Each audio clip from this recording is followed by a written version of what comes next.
नमस्कार, मैं तरुण वर्मा और मैं एक क्लिनिकल साइकोलॉजिस्ट हूँ। इस वीडियो में आपको जानकारी दूंगा एंटीसाइकोटिक दवाओं के विथड्रॉल सिम्टम्स के बारे में। एंटीसाइकोटिक दवाओं के विथड्रॉल से क्या सिम्टम्स आते हैं, क्या उसके लक्षण होते हैं और कैसे इनको मैनेज किया जाए, इस बारे में थोड़ा जानकारी दूंगा। तो आइए अब वीडियो शुरू करते हैं। एंटीसाइकोटिक दवाइयाँ क्या होती हैं? एंटीसाइकोटिक दवाइयाँ मेनली प्रिस्क्राइब की जाती हैं कुछ ऐसे मेंटल हेल्थ डिसऑर्डर्स को ट्रीट करने में जहाँ रियलिटी से ओरिएंटेशन या तो हट जाता है या फिर काफ़ी सीवियर सिम्टम्स आते हैं कुछ न्यूरोटिक डिसऑर्डर्स में।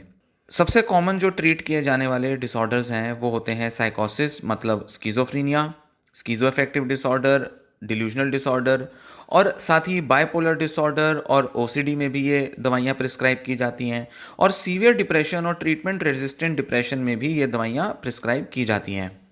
एंटीसाइकोटिक दवाइयाँ इन सभी मेंटल हेल्थ कंडीशंस को क्योर नहीं करती, जबकि ये दवाइयाँ इन कंडीशंस के सिम्टम्स को दबाने में, इनको दूर करने में हेल्प करती हैं। पूरे जड़ से बीमारी का इलाज नहीं करती हैं दवाएं। दो तरह की एंटीसाइकोटिक दवाइयाँ होती हैं, फर्स्ट जनरेशन एंटीसाइकोटिक और second generation antipsychotic. First generation antipsychotics को टिपिकल एंटीसाइकोटिक्स भी कहा जाता है या न्यूरोलेप्टिक मेडिकेशंस या न्यूरोलेप्टिक्स कहा जाता है और इनमें दवाइयाँ आती हैं जैसे फ्लूफेनाजीन, परफेनाजीन, हेलोपेरिडोल और क्लोरप्रोमाजीन। सेकेंड जनरेशन एंटीसाइकोटिक्स जिनको एटिपिकल एंटीसाइकोटिक भी कहा जाता है, ये फर्स्ट जनरेशन वाली दवाओं के काफ़ी साल बाद डेवलप हुई और ये दवाइयाँ काफ़ी सारे अलग अलग डिसऑर्डर्स को ट्रीट करने में हेल्पफुल होती हैं। कुछ कॉमन सेकेंड जनरेशन एंटीसाइकोटिक दवाइयाँ होती हैं जैसे रिस्पेरिडोन, क्यूटायापिन, जिप्रासिडोन और ओलेंजापिन। क्यूटायापिन दवा जो है वो स्किज़ोफ्रीनिया, बाइपोलर डिप्रेशन, मेनिया और यूनिपोलर डिप्रेशन, इन बीमारियों के इलाज में यूज़फुल होती है। इसको अकेला एक दवा के तौर पे भी यूज़ किया जाता है या दूसरी दवाओं के कॉम्बिनेशन में भी यूज़ किया जा सकता है। बाइपोलर डिसऑर्डर में मेनिया के सिम्टम्स को कम करने में और सीवियर डिप्रेशन से पेशेंट को बाहर निकालने में भी ये दवाइयाँ यूज़फुल होती हैं।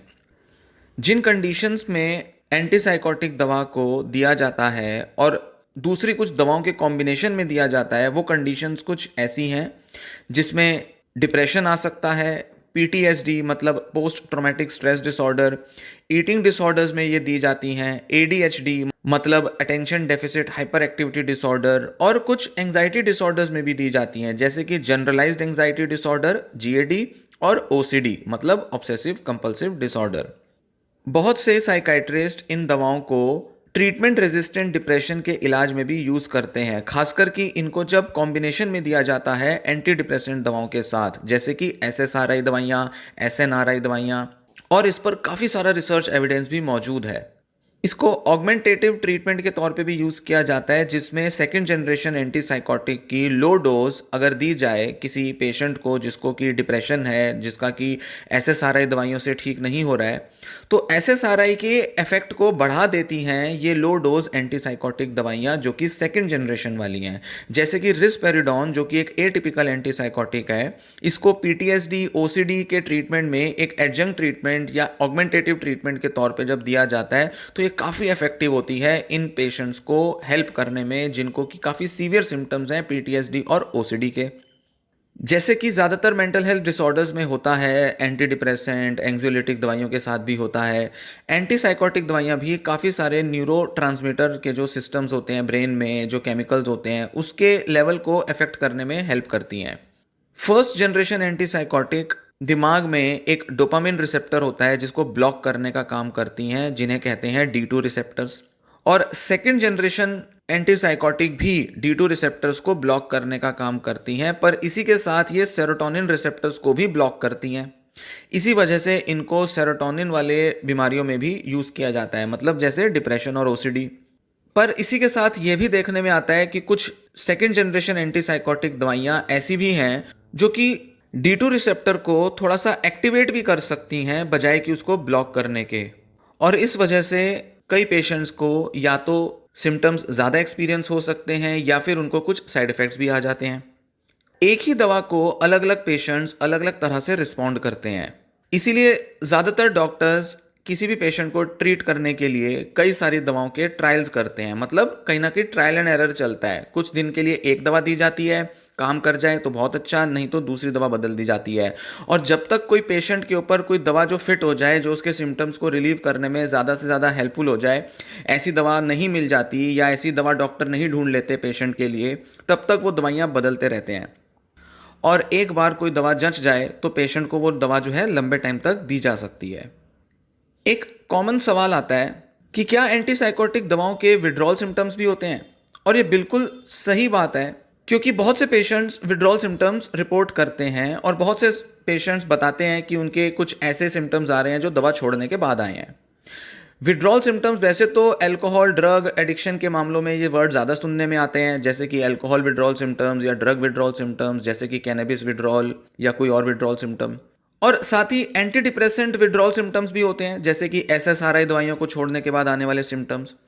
पर एंटीसाइकोटिक दवाओं को छोड़ने के बाद आने वाले विड्रॉल सिम्टम्स को कम रिपोर्ट किया जाता है रिसर्चेज में, और कम डॉक्टर्स इसको रिकॉग्नाइज कर पाते हैं।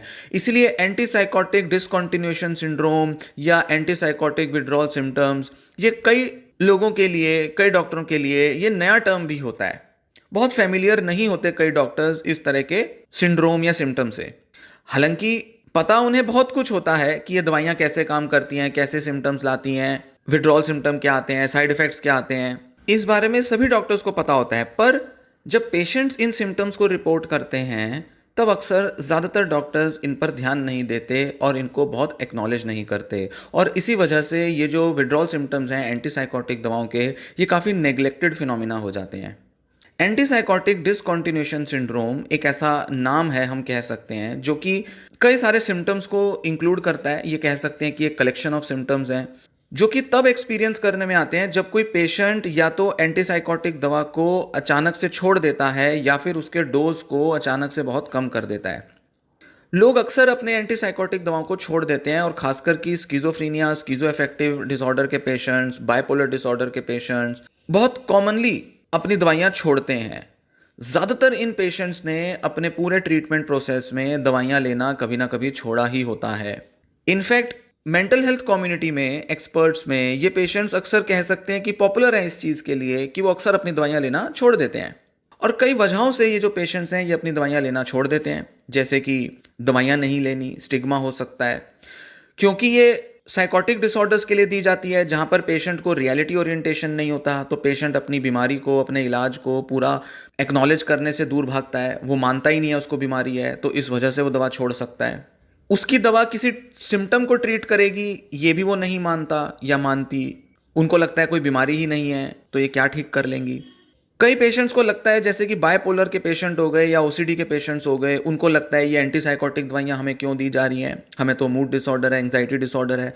तो वो गलत जानकारी की वजह से, कि उनको लगता है कि अरे तो डॉक्टर गलत दवाइयाँ दे रहा होगा, तो इस वजह से छोड़ देते हैं। गूगल पे कहीं पढ़ लिया कि एंटीसाइकोटिक दवा होती है रिस्पेरिडोन, तो ओलेंजापिन तो एंटीसाइकोटिक दवा है, ये क्यों दे रहे हैं डॉक्टर मुझे तो डिप्रेशन है, मुझे कौन सा स्किज़ोफ्रेनिया हो गया। तो इस वजह से पेशेंट छोड़ देते हैं। या फिर साइड इफ़ेक्ट्स जब बहुत ज़्यादा आ रहे हो इन दवा के, तो भी पेशेंट्स इन दवाओं को लेना छोड़ देते हैं। इसी के साथ एक कैटेगरी होती है पेशेंट्स की जो कहते हैं कि हमें नेचुरली ठीक होना है। वो दवाओं को ज़्यादा वैल्यू नहीं देते। वो दवाओं को ऐसा मानते हैं कि उनको ये दवाइयाँ नुकसान कर रही हैं, ये एलोपैथी बेकार की साइंस है, ये डॉक्टर्स तो बस पागल बना रहे हैं, डॉक्टर्स जो हैं वो ठीक से इलाज नहीं करते, साइड इफ़ेक्ट्स के लिए दवाइयाँ देते रहते हैं, फार्मास्यूटिकल कंपनियों का धंधा बढ़ा रहे हैं। कुछ ना कुछ ऐसे बिलीव्स की वजह से कई पेशेंट छोड़ देते हैं दवाइयाँ, और वो नेचुरल ट्रीटमेंट पर आ जाते हैं, जिस वजह से एब्रप्टली दवा छोड़ने की वजह से उनको विड्रॉल सिम्टम्स फेस करने पड़ते हैं। एंटीसाइकोटिक डिसकंटिन्यूएशन सिंड्रोम के दौरान एक्सपीरियंस होने वाले सिम्टम्स कुछ इस प्रकार होते हैं, जैसे वॉमिटिंग, नोजिया, डायरिया, ये हो सकता है। सोने में प्रॉब्लम हो सकती है, रेस्टलेसनेस हो सकती है, एंग्जाइटी, एजिटेशन हो सकता है, जिसे हाइपर एराउजल कहा जाता है। डिजीनेस, चक्कर आना, बेहोशी सा महसूस होना, रनी नोज, नाक बहती रहती है, और मसल मूवमेंट्स में प्रॉब्लम आती है, जैसे इनवॉलेंट्री मसल कॉन्ट्रैक्शन होगा, एक जगह टिक के नहीं बैठेंगे, रेस्टलेस रहेंगे, और अनकंट्रोलेबल बॉडी मूवमेंट्स फेस कर सकते हैं पेशेंट्स। एंटीसाइकोटिक डिसकंटिन्यूएशन सिंड्रोम के जो लक्षण होते हैं वो कुछ ही दिन बाद अपीयर कर जाते हैं दवा को छोड़ने के बाद, या जब एकदम से बहुत ज़्यादा दवा का डोज कम किया जाता है। आमतौर पर 1 हफ्ते के अंदर इन सिम्टम्स का ऑनसेट हो जाता है। सबसे ज़्यादा सीवियर ये जो सिम्टम्स होते हैं ये 1 हफ्ते के अराउंड या उसके बाद नोटिस में आते हैं और धीरे धीरे धीरे 10, 15, 20 दिन के अंदर काफ़ी सारे सिम्टम्स सबसाइड भी कर जाते हैं। इनफैक्ट ज़्यादातर लोगों में ये सिम्टम्स अपने आप सबसाइड कर ही जाते हैं।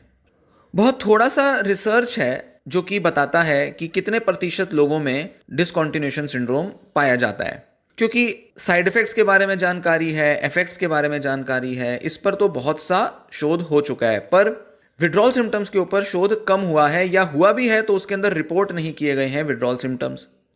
तो ऐसे में जो डेटा बताता है वो कहता है कि जो लोग एंटीसाइकोटिक दवाइयाँ छोड़ते हैं उसमें करीब 40-50% पेशेंट्स में तो विड्रॉल सिंड्रोम देखने में आता ही है, भले ही वो फर्स्ट जनरेशन दवाइयाँ ले रहे हों या सेकेंड जनरेशन दवाइयाँ ले रहे हों, जो कि एक काफ़ी बड़ा नंबर है। जो लोग क्लोजापिन दवा ले रहे होते हैं उसको डिसकंटिन्यू करने से सबसे ज़्यादा सिम्टम्स एक्सपीरियंस करने में आते हैं। ये एक एटिपिकल एंटीसाइकोटिक है और इसमें विड्रॉल सिम्टम्स काफ़ी सीवियर हो सकते हैं। इनफैक्ट रीबाउंड साइकोसिस भी हो सकता है, मतलब दोबारा से रिलैप्स हो सकता है, साइकोटिक सिम्टम्स दोबारा से लौट आ सकते हैं। इनफैक्ट रीबाउंड सिम्टम्स जो होते हैं कई बार वो पिछली बार से ज़्यादा सीवियर भी होते हैं, मतलब डिल्यूजन पहले अगर थोड़ा परेशान करता था पेशेंट को और उसके आसपास के लोगों को, दवा से काफ़ी हद तक वो कंट्रोल हो गई डिल्यूजन्स या हेलुसिनेशंस भी, पर अचानक से क्लोजापिन छोड़ने से जब दोबारा से ये सिम्टम्स आते हैं तो पहले से भी ज़्यादा डिसेबलिंग और डिस्ट्रेसिंग हो सकते हैं। जबकि दूसरी कुछ एंटीसाइकोटिक दवाइयां हैं उनमें इतना स्ट्रॉन्ग इफेक्ट नहीं आता दवाइयों को छोड़ने से, रिबाउंड साइकोसिस के चांस उनमें कम होते हैं और सिर्फ कुछ विड्रॉल सिम्टम्स ही एक्सपीरियंस करने में आते हैं। इनफैक्ट क्लोजापिन डिसकंटिन्यूएशन से बहुत जल्दी विड्रॉल सिम्टम्स भी एक्सपीरियंस होते हैं, 1 या 2 दिन के अंदर ही विड्रॉल सिम्टम्स देखने में आ जाते हैं और साइकोसिस के सिम्टम्स भी बहुत जल्दी और बहुत ज़्यादा आ जाते हैं। तो इसलिए क्लोजापिन को एकदम छोड़ना और वो भी हाई डोज पे छोड़ना बहुत खतरनाक हो जाता है पेशेंट के लिए। जैसा कि मैंने पहले बताया था कि एंटीसाइकोटिक दवाइयों को दूसरी कुछ दवाइयों के साथ भी प्रिस्क्राइब किया जाता है, जैसे कि एंटी डिप्रेसेंट दवाइयों के साथ। तो कई बार पेशेंट क्या करते हैं, वो एंटी डिप्रेसेंट दवाई और एंटीसाइकोटिक दवाई एक साथ छोड़ देते हैं, क्योंकि उनको तो ट्रीटमेंट ही नहीं लेना, एलोपैथिक ट्रीटमेंट ही उनको पसंद नहीं आ रहा, या जो भी उनका रीज़न है।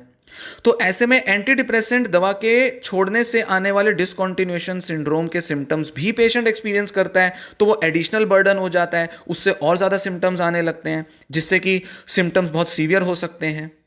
और एंटी डिप्रेसेंट डिसकंटिन्यूएशन सिंड्रोम के सिम्टम्स कौन से होते हैं, जैसे डिस्फोरिया, मतलब बहुत ज़्यादा उदासी महसूस होगी, गैस्ट्रोइंटेस्टाइनल इश्यूज होंगे, सेंसरी डिस्टर्बेंसेस होंगी, डिजीनेस, बैलेंस में कमी, इम्बैलेंस मतलब फैटीग, एंजाइटी या हाइपर एराउजल के सिम्टम्स, सोने में प्रॉब्लम आएगी, हेडेक होगा, फ्लू जैसे सिम्टम्स आएंगे, फैटीग, बॉडी में टायर्डनेस, ये सब एक्सपीरियंस में आएगा। इंसोम्निया की प्रॉब्लम बहुत फेस करते हैं पेशेंट। कुछ पेशेंट्स ऐसे होते हैं जो कि एंटीसाइकोटिक दवाओं को छोड़ने के बाद भी एक साइकोसिस फ्री लाइफ जी पाते हैं, और ऐसे पेशेंट्स करीब 6-8 महीने तक बिना किसी सिम्टम के, बिना किसी साइकोटिक सिम्टम के आराम से एक लाइफ बिता लेते हैं। मतलब दवा छोड़ी, दवा छोड़ने के बाद कुछ लोगों में तो विड्रॉल सिम्टम्स आए बहुत ज़्यादा, जैसे कि क्लोजापिन दवा छोड़ी या एंटी डिप्रेसेंट दवा छोड़ी। फिर कुछ पेशेंट्स हैं जिनमें कम सिम्टम्स आए विड्रॉल वाले, कुछ टाइम में ये सिम्टम्स चले गए, कुछ लोगों को साइकोसिस हुआ, कुछ लोगों को ऐसे में साइकोसिस नहीं हुआ। अब जिन लोगों में साइकोसिस नहीं होता वो तो काफ़ी टाइम तक मैनेज कर लेते हैं, पर कुछ पेशेंट्स ऐसे होते हैं जिनमें साइकोसिस दोबारा रिटर्न कर जाता है, उनको तो इमीडिएटली ट्रीटमेंट की ज़रूरत पड़ जाती है। पर जो लोग साइकोसिस से फ्री रहते हैं, मतलब उनमें डिल्यूजन हेलुसिनेशन दोबारा रिटर्न नहीं करते, ऐसे लोगों में पाया गया कि करीब 40-50% पेशेंट्स 6-8 महीने तक तो सिम्टम फ्री रह लेते हैं, पर उसके बाद इनका रिलैप्स होता ज़रूर है।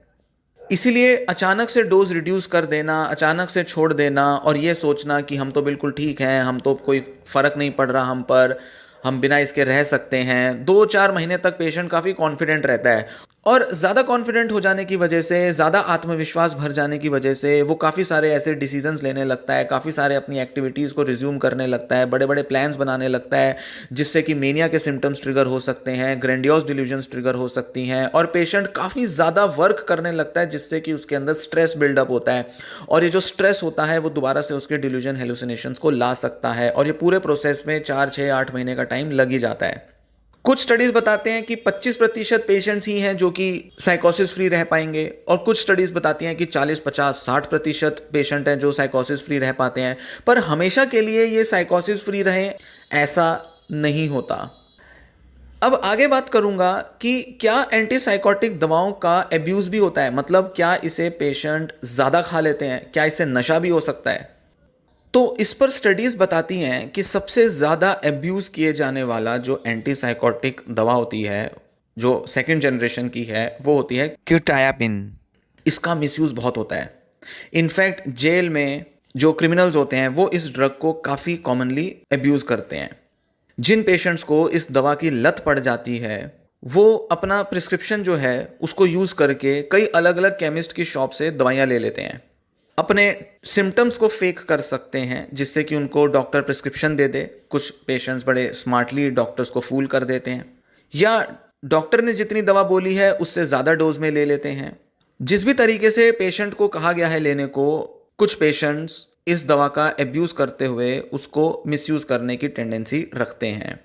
ब्लैक मार्केट में सबसे ज़्यादा जो एंटीसाइकोटिक दवा मिलती है वो क्यूटायापिन ही होती है, इसलिए ये आसानी से भी कई बार मिल जाता है। इसके काफ़ी सारे लोकल स्ट्रीट नेम्स भी होते हैं।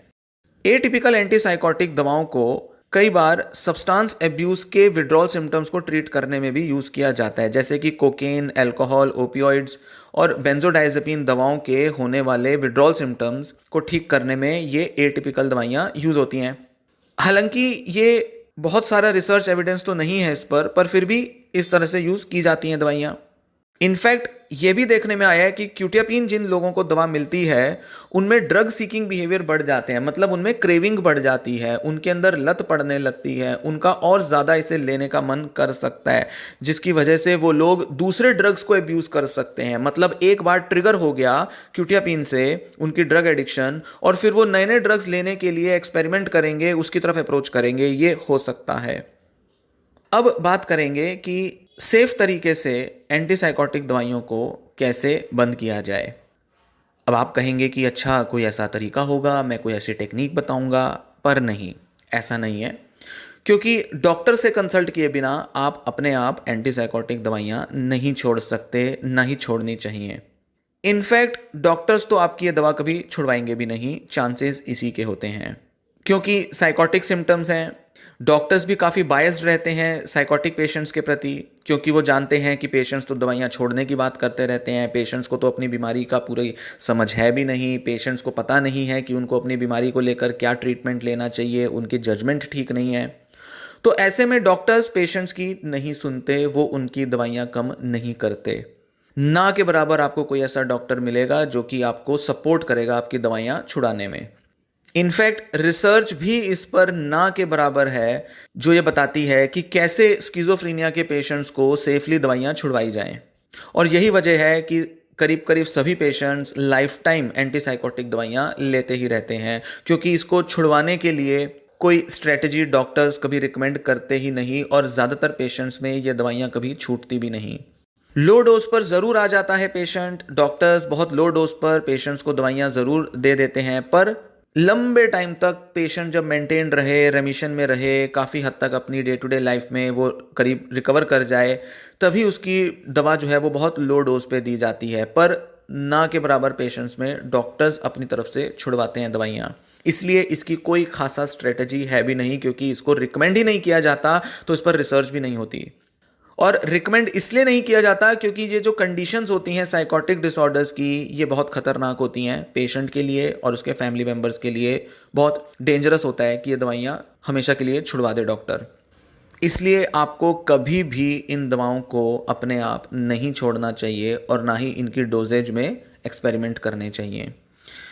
ज़्यादा उतार चढ़ाव नहीं करने चाहिए कि मैं इतनी ले लेता हूँ, मेरे को ये सिम्टम आ रहा है तो इसको कम करके इतना असर आ जाएगा, इसके अंदर मैंने इंटरनेट पे पढ़ा है, इसमें ये हो जाएगा, वो हो जाएगा। अपने को अपना डॉक्टर नहीं बनाना, खुद का डॉक्टर नहीं बनना। इनफैक्ट अगर आप डॉक्टर भी हैं तो भी नहीं कम करनी, या आपके फैमिली मेम्बर जो कि एंटीसाइकोटिक दवा ले रहे हैं उनको भी अपना नॉलेज अपने ऊपर इम्प्लीमेंट नहीं करनी। दूसरे डॉक्टर के नज़र से ही जजमेंट लेना है। ज़्यादा से ज़्यादा आप जो अपने डॉक्टर से डिस्कस कर सकते हैं वो है कि इनके विड्रॉल सिम्टम्स कैसे मैनेज हों, लो डोज़ पर मैं कैसे पहुंच सकता हूं दवा लेने में, इसके साइड इफ़ेक्ट्स को कैसे मैनेज कर सकता हूं या कर सकती हूं, पेशेंट अपने आने वाले साइड इफ़ेक्ट्स के लिए कैसे अपने लाइफ़स्टाइल चेंजेस ला सकता है, कैसे अपने मूड को, अपने थॉट्स को बेटर करने के लिए वो थेरेपी से या कुछ दूसरी स्किल्स या एक्सरसाइजेस से हेल्प ले सकता है। दवाओं के मामले में तो इनको छोड़ना है ऐसा सोचना भी बहुत खतरनाक हो सकता है, क्योंकि जैसा मैंने बताया, जब ब्रेन को ये दवाइयाँ मिलनी बंद हो जाती हैं और ब्रेन के अंदर जो रिसेप्टर्स होते हैं, ब्रेन के अंदर कुछ ऐसे मैकेनिज्म्स होते हैं जो इतने सेंसिटिव हो चुके होते हैं इन दवाओं से, जब उन रिसेप्टर्स को, न्यूरॉन्स को दवा नहीं मिलेगी तो उसमें रीबाउंड होगा, मतलब वो और भी ज़्यादा सिम्टम्स लाने की कोशिश करेंगे, दिमाग में ये सिम्टम्स बढ़ेंगे, विड्रॉल सिम्टम्स तो आएंगे ही, वो तो फिर भी शायद विड्रॉल सिम्टम्स थोड़े टाइम में चले जाएं, पर जो सबसे बड़ा रिस्क होता है वो रीबाउंड साइकोसिस का होता है। आपका कुछ टाइम बाद साइकोसिस दोबारा रिटर्न कर ही जाता है। इसीलिए अगर आप या आपके फैमिली मेंबर कभी दवा छोड़ने का प्लान कर भी रहे हैं, सोच भी रहे हैं, दिमाग में बहुत गुस्सा आ रहा है, कुछ भी हो रहा है इन दवाओं को लेकर या साइड इफेक्ट बढ़ रहा है, जैसे भी डिस्ट्रेस बढ़ रहा है, अपने डिस्ट्रेस के बारे में बात करनी है, रीजंस के बारे में बात करनी है, ना कि बिल्कुल छोड़ देना है इन दवाओं को, क्योंकि फिर उसके बाद पेशेंट ही डिस्टर्ब होगा। कई बार तो फैमिली मेंबर्स खुद ही अपना ऐसा दिमाग चलाते हैं कि पेशेंट की दवाइयाँ छुड़वा देते हैं, वो तो और भी ज़्यादा खतरनाक होता है। आए दिन ऐसे पेशेंट्स मिलते हैं जिनमें देखने में आता है कि उनके फैमिली मेंबर्स ने खुद ही उनकी डोजेज को कम कर दिया। डॉक्टर ने कहा था 200 mg देना है, उन्होंने उसको 100 mg 50 mg कर दिया। डॉक्टर ने कहा कि दिन में 2 बार देना है, उन्होंने अपनी मर्जी से 1 बार कर दी दवा। कभी 2 बार दे रहे हैं, कभी 1 बार दे रहे हैं, पेशेंट बेचारा परेशान हो रहा है, पेशेंट को खुद को समझ नहीं आ रहा कितनी दवा लेनी है, कितनी नहीं लेनी है, घर वाले ही एक्सपेरिमेंटेशन करते रहते हैं। तो ऐसे में खतरनाक है। आपको पता भी नहीं चलेगा कि पेशेंट के दिमाग के अंदर जब एक केमिकल के अंदर उतार चढ़ाव आएंगे, और वो भी सिर्फ आपके एक्सपेरिमेंटेशन की वजह से, कल को आने वाला जो साइकोटिक सिम्टम होगा, रिलैप्स होगा या कोई भी प्रॉब्लम होगी, वो शायद इसी एक्सपेरिमेंटेशन की वजह से ही हो रही होगी जो आप कर रहे हैं पेशेंट के साथ, या पेशेंट जो खुद के साथ कर रहा है। इसलिए रिस्की होता है कि इन दवाओं को ज़्यादा छेड़छाड़ की जाए। अच्छा डॉक्टर होगा आपका, आपकी बातें सुनेगा, आपको काउंसिल करेगा, खुद नहीं करेगा तो आपको किसी क्लिनिकल साइकोलॉजिस्ट के पास भेजेगा, रिहैबिलिटेशन साइकोलॉजिस्ट के पास भेजेगा। पेशेंट कहीं एडमिटेड रहा है, वहाँ पर आपके कोई रिहैब साइकोलॉजिस्ट या क्लिनिकल साइकोलॉजिस्ट रहे हैं, उनसे आपको बात करवाएगा। आपका डॉक्टर या तो खुद काउंसिल कर दे तो बहुत अच्छा, पर मैक्सिमम केसेस में हिंदुस्तान में डॉक्टर्स काउंसिल नहीं करते, तो ऐसे में आपको क्लिनिकल साइकोलॉजिस्ट से मिलना पड़ेगा। किसी किसी केस में आपको डॉक्टर भी बदलना पड़ सकता है, क्योंकि हो सकता है आपके डॉक्टर आपके विड्रॉल सिम्टम्स या आपके साइड इफ़ेक्ट्स को बहुत ज़्यादा ध्यान ना दे रहे हो। पर अच्छी बात यही है, अगर आपके डॉक्टर अच्छे हैं तो वो आपको सुनेंगे और आपको हेल्प करेंगे कि कैसे इन साइड इफ़ेक्ट्स या विड्रॉल सिम्टम्स के साथ कोप करना है, आपको कैसे इनको हैंडल करना है। रेमिशन फेज़ में, रेजिडुअल फेज़ में पेशेंट को कैसे दवा कम की जाती है, डॉक्टर पूरा बताएगा आपको। डॉक्टर से आप पूछ सकते हैं, कंसल्ट कर सकते हैं, उनकी जजमेंट के हिसाब से आगे बढ़ सकते हैं। डॉक्टर अपना जजमेंट क्यों ले रहा है, क्या ले रहा है, उसको आप पूछ सकते हैं, जान सकते हैं। कौन सी ऑल्टरनेटिव दवा हो सकती है जो कि डॉक्टर दे सकता है विड्रॉल या साइड इफ़ेक्ट वाले सिम्टम्स को कंट्रोल करने में, इसके बारे में बात कर सकते हैं। डॉक्टर्स जब भी आपकी दवा का डोज रिड्यूस करेंगे, वो बहुत थोड़ी थोड़ी डोजेज रिड्यूस करेंगे। सभी डॉक्टर्स जानते हैं कि एकदम से बहुत ज़्यादा इन दवाओं की डोजेज कम नहीं की जाती, चाहे वो एंटी डिप्रेसेंट दवाइयाँ हों या चाहे वो एंटी साइकोटिक दवाइयाँ हों। इसलिए आपको डॉक्टर के साथ चलना है। ये नहीं कि डॉक्टर ने थोड़ा सा डोजेज कम किया और आपको लगा रहे मैं तो ठीक हूँ, डॉक्टर ने तो थोड़ी सी दवा कम किया है, मैं तो और ज़्यादा दवा कम कर देता हूँ या कर देती हूँ। या आपको लगा मेरा फैमिली मेम्बर जो है वो पहले सुस्ती आ जाती है, उसको ये प्रॉब्लम होती है, वो होती है, तो चलो इसकी डोजेज को हम ज़्यादा रिड्यूस कर देते हैं, एनर्जी आ जाएगी। इस तरह की गलतियों को करने से बचें, क्योंकि नुकसान आपका या आपके फैमिली मेम्बर का ही होगा। कई बार जब डॉक्टर्स एक एंटीसाइकोटिक से दूसरी एंटीसाइकोटिक को स्विच करते हैं या धीरे धीरे इसको कम करने की कोशिश करते हैं ताकि दूसरी दवा चलाई जाए, तो अक्सर वो कोई दूसरी दवा पहले ही साथ शुरू कर देते हैं जिससे कि एंटीसाइकोटिक को कम करने से होने वाले विड्रॉल्स को मैनेज किया जा सके। मतलब जैसे जैसे डॉक्टर दवा रिड्यूस करता जाएगा वैसे वैसे विड्रॉल सिम्टम्स एक्सपीरियंस होंगे ही होंगे, ये तो आएंगे, पर उन विड्रॉल सिम्टम्स को हटाने के लिए वो एक और दवा चला देगा। तो ये ना सोचें कि अरे डॉक्टर ने दवा बढ़ा दिया, ये क्या कर दिया, नहीं, वो दवा ज़रूरी है आपके विड्रॉल सिम्टम्स को हैंडल करने के लिए। इसलिए ज़्यादा संघर्ष, ज़्यादा रेजिस्टेंस के साथ डॉक्टर्स से ना डील करें। डॉक्टर्स क्या जानते हैं, कितना जानते हैं, इस चक्कर में ना पड़ें। अपना माइंड, अपना ब्रेन मत चलाएं ऐसे में। ये दवाइयाँ सीधा दिमाग में जाके असर करती हैं। बहुत सारे न्यूरॉन्स, केमिकल्स हैं जिनके साथ ये छेड़छाड़ करती हैं। आप अपना एक्सपेरिमेंट करेंगे तो और नुकसान होगा आपको। दवा को छोड़ने का या दवा को स्विच करने का कोई एक फिक्स तरीका नहीं होता। जिसे कहते हैं कि one size fits for all, ऐसा तरीका नहीं होता। हर पेशेंट का अलग अलग होगा। तो ऐसा नहीं है कि आपके साथ कुछ हुआ तो आप कहेंगे अच्छा मेरे फैमिली मेंबर के साथ तो कुछ और ही कर रहा है डॉक्टर, हाँ मेरे एक जान पहचान के हैं उनको तो दवा डॉक्टर ने ऐसे कम की थी, हमें तो ऐसे कम कर रहा है। ये क्या तरीका होता है? शायद डॉक्टर ठीक नहीं है, शायद डॉक्टर हमारी प्रॉब्लम को समझ नहीं रहा है। इन चक्करों में ना पड़े। इंटरनेट पे कुछ पढ़ लिया कि भाई मेरी दवा तो ऐसे ऐसे कम हो गई थी, किसी ने लिख दिया, किसी ने बता दिया और आपको लगा अच्छा ऐसे होता है, मेरा तो डॉक्टर ऐसे कर रहा है, तो आपने कोई रिस्की स्टेप ले लिया। नहीं, इन चक्करों में ना पड़े। हर पेशेंट का जजमेंट डॉक्टर पेशेंट की कंडीशन, सिम्टम्स, हिस्ट्री, हर चीज़ को देख कर लेता है। इसलिए बहुत ज़्यादा स्मार्टली एक्ट करने की कोशिश में ना रहें। इनफैक्ट ओवर स्मार्ट ना बने, यहाँ तो ये कहा जाएगा। क्योंकि अगर आप एंटीसाइकोटिक दवा छोड़ते हैं लेना तो जो भी सिम्टम्स जिसके लिए आपका इलाज किया जा रहा था एंटीसाइकोटिक दवा से, जैसे कि साइकोसिस हो सकता है, डिप्रेशन, एजिटेशन, एंजाइटी, कुछ भी हो सकता है, वो सारे सिम्टम्स वापस लौट आ सकते हैं। कुछ पेशेंट्स में तो बहुत जल्दी लौट आते हैं, कुछ पेशेंट्स में 2, 4, 6 हफ्ता लेते हैं, तो कुछ पेशेंट्स में 4-5 महीने भी ले सकते हैं। पर मैक्सिमम केसेस में पेशेंट के सिम्टम्स दोबारा लौटते ही हैं, रिलैप्स होता ही है। और जैसा बताया, कुछ पेशेंट्स में ये जो रिलैप्स है ये पहले से भी ज़्यादा खतरनाक हो जाता है, ज़्यादा सीवियर सिम्टम्स आते हैं, हॉस्पिटलाइज कराना पड़ सकता है। इसलिए अपने डॉक्टर से डिस्कस ज़रूर करें। तो जो शॉर्ट टर्म रिस्क हैं एंटीसाइकोटिक दवा को छोड़ने के, वो तो हैं विड्रॉल सिम्टम्स और कुछ कुछ रिलैप्स वाले सिम्टम्स, मतलब कुछ कुछ शायद साइकोटिक सिम्टम लौट आएंगे। पर लंबे टाइम में जो सबसे बड़ा खतरा है वो यही है कि पूरा का पूरा रिलैप्स हो जाएगा। और अगर आप इसका मिसयूज़ कर रहे हैं, इन दवाओं को अब्यूज़ कर रहे हैं, तो ऐसे में तो आपका एक तरह से कहें कि डी एडिक्शन ट्रीटमेंट भी चालू हो जाएगा। उस केस में तो और भी ज़्यादा डॉक्टर को लंबा टाइम लग जाएगा आपको इन दवाओं को छुड़वाने में या दवाओं को स्विच करने में। तो इस वीडियो में दी गई जानकारी आपको पसंद आई हो, वीडियो को लाइक कर लें। इस तरह की जानकारी आगे भी देता रहूँगा। एंटीसाइकोटिक दवाओं को छोड़ने से क्या रिस्क होते हैं, रिसर्च क्या बताती है, क्या सावधानियां बरतनी ज़रूरी हैं, विड्रॉल सिम्टम्स या साइड इफ़ेक्ट्स को कैसे मैनेज करना है, इस पर आगे जानकारी देता रहूँगा। तो उसके लिए चैनल के साथ बने रहें। वीडियो लाइक कर लें, चैनल सब्सक्राइब कर लें और किसी व्यक्ति से शेयर कर लें जिसके लिए जानकारी यूज़फुल हो सकती है। तो ये वीडियो यहीं समाप्त होती है। धन्यवाद।